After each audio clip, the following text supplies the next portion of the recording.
السلام علیکم ورحمۃ اللہ وبرکاتہ۔ الحمد للہ وحدہ والصلاة والسلام علی من لا نبی بعدہ، اما بعد۔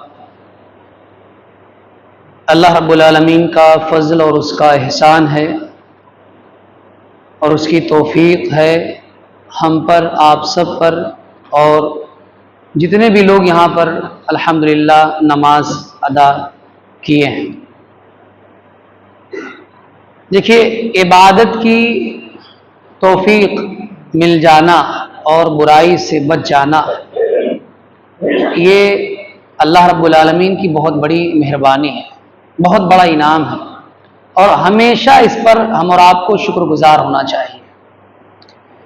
لیکن ایک اور چیز ہے جو روز مرہ ہم اور آپ کرتے ہیں اور اللہ رب العالمین کی طرف سے وہ انعام ہم کو ملتا ہے، اور وہ ہے رزق، کھانا، 2 وقت کا کھانا۔ ہمارے یہاں اور دیہاتوں میں یا بزرگوں کا ایک مقولہ ہے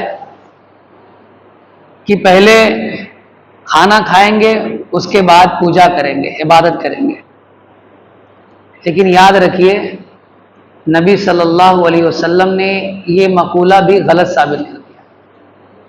آپ صلی اللہ علیہ وسلم کی زندگی نے اور آپ کے گھرانے نے اس جملے کو بھی غلط ثابت کر دیا کہ ایسا نہیں ہے کہ آپ بھوکے پیٹ عبادت نہیں کر سکتے، آپ بھوکے رہ کر اللہ کو راضی نہیں کر سکتے، آپ کے پاس کچھ بھی نہ ہو، گھر میں کوئی چیز کھانے کو نہ ہو، پھر بھی آپ عبادت کر سکتے ہیں، اللہ کو راضی کر سکتے ہیں۔ یہ کب ہوگا؟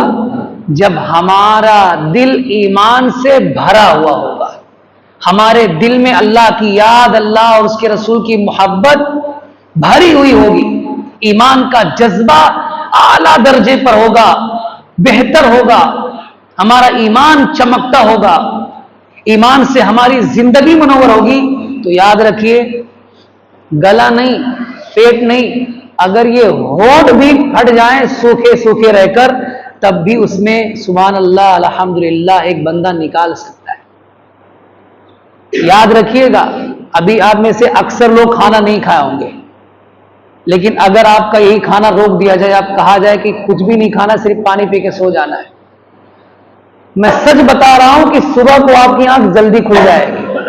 آپ صبح کوئی چیز کھانے کے لیے بے قرار رہیں گے کہ کیا مل جائے اور کھا لوں میں۔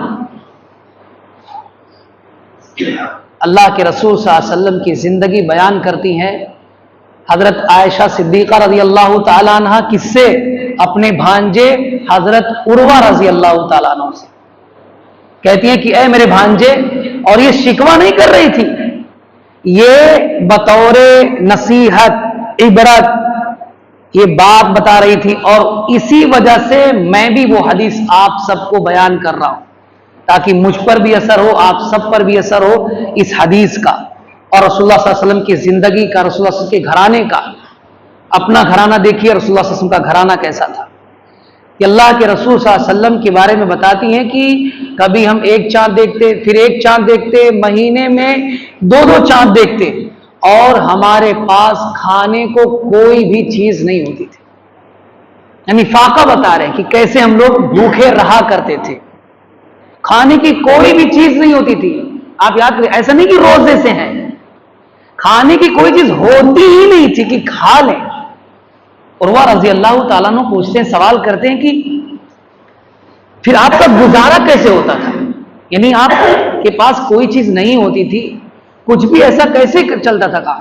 کہا کہ ہمارے پاس بس صرف 2 چیزیں، 2 کالی چیزیں ہوتی تھیں، 2 سیاہ چیزیں، کھجور ہوتا تھا اور پانی ہوتا تھا، وہ بھی معمولی، کھجور کھا لیے، پانی پی لیے، ایسے کئی دن تک گزارا کرتے تھے۔ اور کچھ انصاری پڑوسی تھے، ان کے پاس دودھ دینے والے جانور تھے، وہ دودھ رسول اللہ صلی اللہ علیہ وسلم کی خدمت میں لے آیا کرتے تھے، تو اس سے ہوتا یہ تھا کہ آپ صلی اللہ علیہ وسلم خود بھی پی لیتے اور بسا اوقات ہم لوگوں کو بھی پلا دیا کرتے تھے۔ ایسے گزر بسر ہوتا تھا۔ آپ بتائیے، اور عبادت کا طریقہ کیا تھا؟ لمبے لمبے سجدے، لمبا لمبا قیام، ذکر و اذکار نماز عبادت تو کر ہی رہے ہیں، رات میں بھی اٹھ کر 11 رکعت پڑھ رہے ہیں، تہجد پڑھ رہے ہیں، قبرستان کو جا رہے ہیں، آ کر سو جا رہے ہیں، سنت پڑھ رہے ہیں۔ نبی صلی اللہ علیہ وسلم کا طریقہ دیکھیے۔ میں کہنا چاہتا ہوں یہ ساری باتیں بتا کر کہ آج ہمارے پاس الحمدللہ اس دور کے اعتبار سے بہت کچھ ہے، بہت زیادہ ہے۔ تو اب جتنا ہے ہمارے پاس اس حساب سے بہت زیادہ ہے، لیکن ہماری عبادتیں بہت کم، ہمارے دل میں ایمان بہت کم ہے، ہمارے پاس نیکیاں بہت کم ہیں، اللہ کو راضی کرنے کے لیے اعمال ہمارے پاس بہت کم ہے۔ تو ضرورت کس چیز کی ہے؟ جو چیز کم ہو اس کو زیادہ کرنے کی ہے۔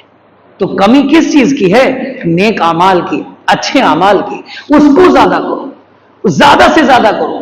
ایک بات کا عہد کر لو، اگر آپ تہجد نہیں پڑھ سکتے، نفل نماز نہیں پڑھ سکتے، سنت نہیں پڑھ سکتے، مان لیجئے ایک چیز کا تہیہ کر لو، عہد کر لو کہ یہ 5 وقت جو نماز ہے نا، یہ نہیں چھوڑوں گا چاہے کوئی بھی چیز چھوٹ جائے، یہ نہیں چھوڑوں گا، یہ چیز کر لو۔ انشاءاللہ یہ 5 وقتہ نماز کی عادت آپ کو اللہ کے قریب کرے گی، آپ کو سنت کا شیدائی بنائے گی، آپ سنت بھی پڑھیں گے، نفل بھی پڑھیں گے، آپ کو اپنی عبادتوں میں جب مزہ آنے لگ جائے گا تب یاد کیجئے گا اور جان بھی لیجئے گا کہ اب آپ کے دل میں ایمان کا جذبہ، ایمان کا لیور بڑھ رہا ہے۔ جب آپ نماز پڑھیں نا اور آپ کا دل مطمئن ہو جائے، لگے کہ ہاں سکون ہے، بہت اچھا لگ رہا ہے، قرآن پڑھ رہے ہیں، آپ نے ارادہ کیا تھا 1 صفحہ پڑھنے کا، آپ کا دل کرے 2 صفحہ 3 صفحہ پڑھ لیں، یاد کیجئے اور جان لیجئے کہ آپ کو ایمان کی لذت ملنا شروع ہو گئی ہے۔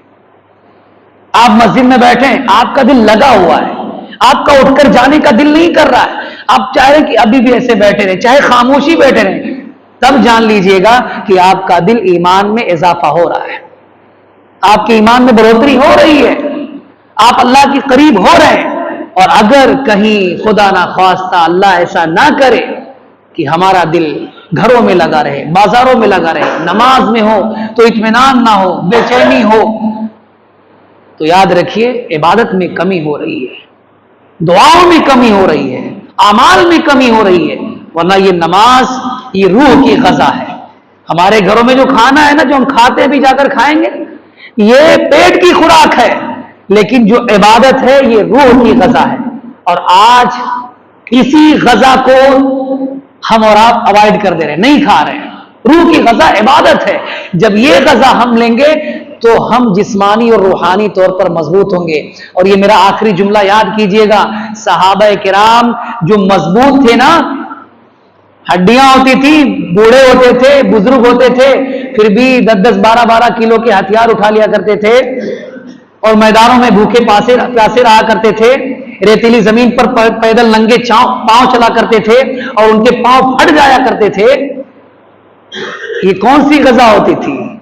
یہ دل کے اندر ایسا نہیں تھا کہ پھل فروٹ اور ایک دم اچھے سے ڈائٹ لے کر نکلے ہوئے ہیں میدان میں کھا کر، نہیں، یہ روح کی غذا ہوتی تھی، وہ عبادت کا مزہ ہوتا تھا کہ ان کو ہر میدان میں کھڑا کر دیتا تھا۔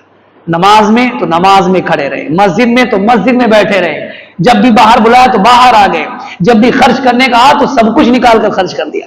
یہ کون سی غذا تھی اندر؟ کون سی طاقت تھی؟ عبادت والی غذا تھی۔ یہی غذا ہم اور آپ کو استعمال کرنا ہے، ڈیلی استعمال کرنا ہے، اگر ہم چاہتے ہیں کہ مضبوط ہوں ایمان کے طرح، ایمانی اعتبار سے، تو ہم کو روح کی غذا زیادہ مقدار میں لینا ہے۔ اور یہ جان لیجئے کہ یہ ایسی غذا ہے جتنا کھائیں گے آپ کا ہاضمہ کبھی خراب نہیں ہوگا، جتنا چاہیں کھاتے رہیں، جتنی چاہیں عبادتیں کرتے رہیں، آپ کو فائدہ ہوتا ہی رہے گا۔ اللہ رب العالمین سے دعا کریں کہ اللہ رب العالمین جس طرح آج آپ لوگ بیٹھے ہوئے ہیں، ایسے جب آپ کی عمر اللہ تعالیٰ ہم سب کی زندگیوں میں برکت دے، جب آپ 80 سال کے ہو جائے، 90 سال کے ہو جائے، تب بھی اللہ تعالیٰ ایسے موقع دے کہ آپ اپنے گھر والوں کے ساتھ، اپنے بچوں کے ساتھ ایسے ہی مسجد میں بیٹھ کر نمازیں پڑھتے رہیں، عبادت کرتے رہیں۔ یہ ہمیشہ دعا کیجئے کہ اللہ تعالیٰ یہی سلسلہ ہمیشہ قائم رکھے اور اسی سلسلے پر ہمارا خاتمہ ہو۔ آمین۔ وآخر دعوانا الحمدللہ رب العالمین۔